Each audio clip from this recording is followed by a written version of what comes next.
But ito yung mas effective sa akin kasi oily face ito. So, I'm gonna put this as my loosing powder.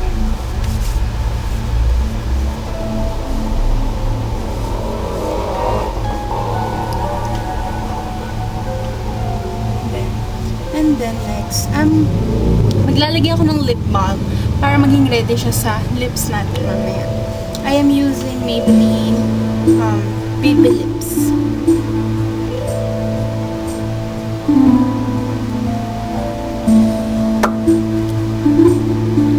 And then, next, aayusin ko lang yung brows ko. Yung brows ko, as you can see, ganyan pa siya. Hindi pa siya nagagalaw or nagtitrim. Virgin na virgin yung brows ko na. Kasi takot ako magpaayos ng brows. Maybe sometimes. Next time. Kapag may tapang na ako. So, next. Okay. Diretso na tayo sa eyes. So, ang unang gagawin. Sorry for my brush. This is only a hindi siya pang professional na brush pero it is very useful. So para sa mga wala pang brush, kahit na anong brush na meron ka na pwede mong i-convert para lang makapag-apply ka ng eyeshadow, go, thumbs up. So first, I'm gonna use this Everbilena 12 shade palette. I forgot kung magkano to nabili ng lola ko. So, this is only a gift for me. And, yun. Syempre, matatagpuan nyo to sa mga Everbilena booths, sa mga stores dyan. Alam ko, mahahanap mo. So, first, maglalagay ako ng white color. I'm gonna put this white color over here. All over my lids.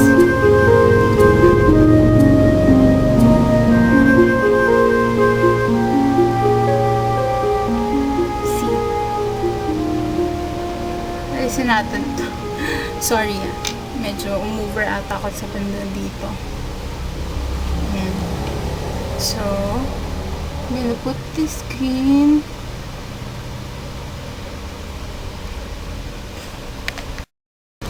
Ayan. Sorry guys. Pindot ako ng pindot. Hindi pala siya nagka-capture. So, uulitin ko yung ginawa ko. So, yung huli kong na-videohan, naglagay po ako ng light green. Light green. Ito yun. Ito. All over my lids. And then, naglagay ako ng dark green. Ito yun, which is this. Sa V. Sa outer V, which is this one. Ayan, nakikita nyo naman. Outer V. Yan. So, as I said kanina, na hindi na videohan, make sure na light lang yung pag-blend nyo. I mean, light lang yung paghawak nyo at pag-brush nyo dun sa eyeshadow. Hindi ko masyadong matandaan kung anong purpose, pero light lang dapat. Okay? And then, blend ko ulit para makita nyo.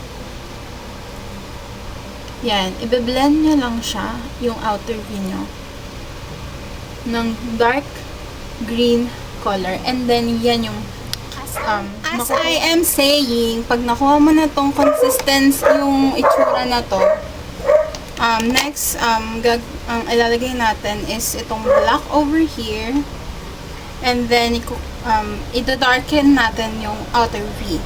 So, tap the excess and then let's darken our crease. Circular motion and the wiping motion. Yan, da-darken lang natin yan.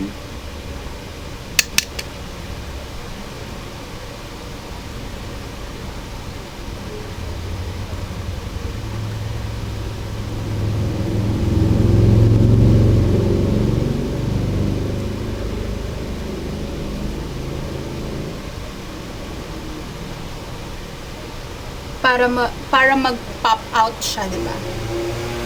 Tsaka, fairy, diba? Fairy eyes siya. Fairy inspired makeup. So, okay. Maganda siya pag nag-pop out yung color niya.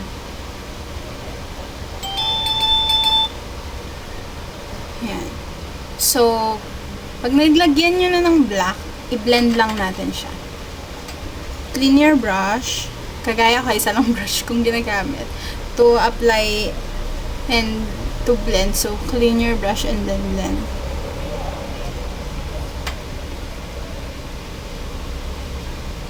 Blend it out.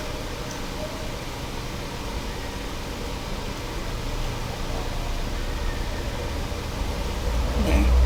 Okay na kayo dyan sa consistency na yan. Maglalagay ako ng shimmery green sa ating lids. Ang shimmery green ko, ito. Okay, shimmery green. Ang gagamitin ko is this tapping brush. Basta brush siya, medyo matigas.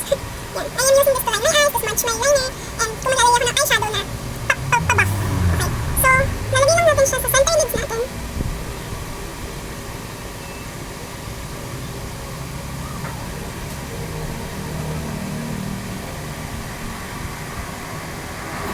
I-connect natin yan. Para paano? Full looking eyes na siya. Ayan. Hindi pa na makikita. Ayan. So, syempre the other one, tap the excess and work with the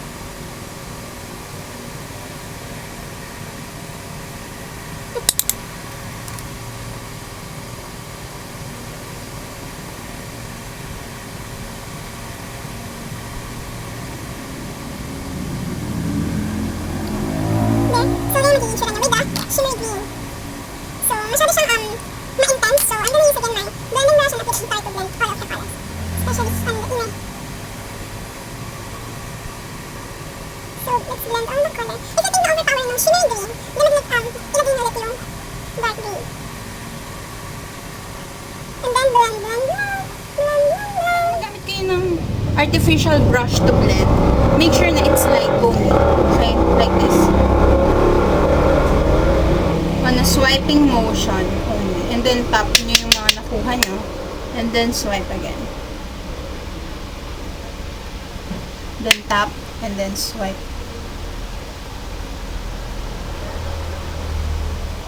Then tap. Swipe again. Okay.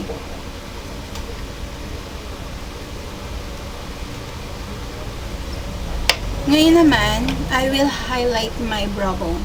So, sa pag-highlight ng brow bone, gagamitin ko tong white color na to.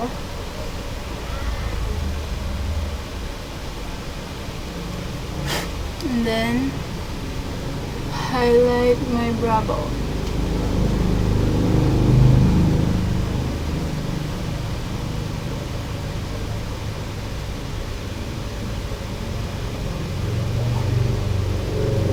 There.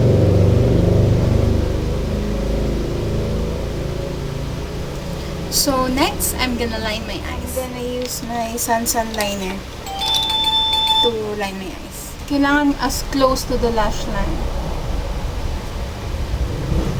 Mag-wing ako ng konti and then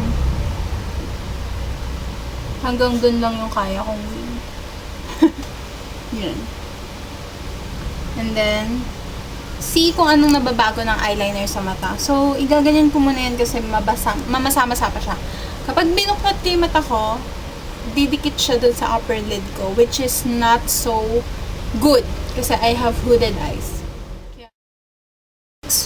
Measure mo to. Yan. So, yung contour mo, kailangan dito lang. Yan. Tapos pagdating dito, kailangan nag-fade na daw siya. So, yan. Gawin natin, ha? Ganyan na. Ganyan. Fish face. Pero ang sabi nila, it's 1, 2, and 3 dito sa jawline.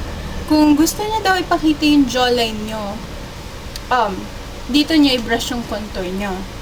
Kung gusto nyo bawasan, iakyat nyo ng konti sa jawline nyo, which is dito. Yan. Para madaya na hanggang dito lang yung jawline mo. Yan. Ganon. So, it's 1, and 2, and 3. So, nakalimutan kong dalhin yung blush ko dito. Pero I'll skip na blush na lang. Kasi kurutin ko na lang yung pisngi ko. Yan, so I think we're done. So I'm gonna use only this. Kasi pink, kahit lip balm lang siya, nagko-color pink na siya. So,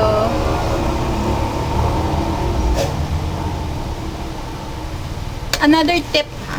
Sabi kasi nila, pag daw powerful na yung eye makeup mo, i-nude mo yung lipstick mo. So, kapag powerful, kagaya ko ngayon, powerful na yung eye makeup natin, kailangan light na lang sa mata. So, I think this is my look. Sorry sa mga kakulangan ko, but I hope you like it at may natutunan kayo. This is my favorite look. Thank you so much for watching and see you on my next video. Bye!